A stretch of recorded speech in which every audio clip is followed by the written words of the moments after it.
Many knows and fears the god of the dead, the Grim Reaper, the boatman which accompanies lost souls into the afterlife.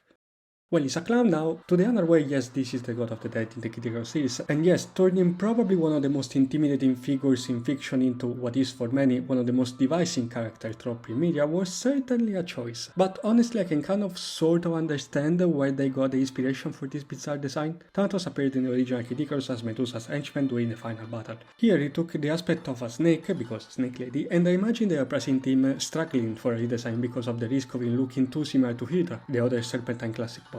So I bet their talk was like, okay, but those big lips look like clown makeup kinda, yeah, they should do it. His new design turned into a shapeshifter, which not only justifies his draconic form from the original game, but also makes him for a pretty cool boss fight with multiple forms and high replayability. The design also plays into this shape-shifting aspect, as he doesn't just look like a clown with his weird shoes and puffy pants, but also like a djinn, shape-shifting creature that in various myths normally don't interfere with mortals, but can be persuaded by some sort of evil presence. Sounds familiar? Despite Thanatos being arguably the most annoying character in the game, he got probably the most amount of spotlight compared to the classic bosses. He has an entire promotional short about him conquering a weird human wood door's weapon, getting scared, throwing some balls at Pete and then die, but not really. And in Uprising we gotta go beat him to get the key to reach Medusa, and considering the shape of the key, I just hope this wasn't his gross belly button. Interestingly enough though, Thanatos is the one that kind of overshadows the future event of the game. When Pete attacks Thanatos' ocean base, Palutena has this to ask to the god of the dead. If the underworld is the land of the dead, why don't you outrank Medusa? Why do you work for her? And his response is like, hierarchy, weird, can't hear you, sorry.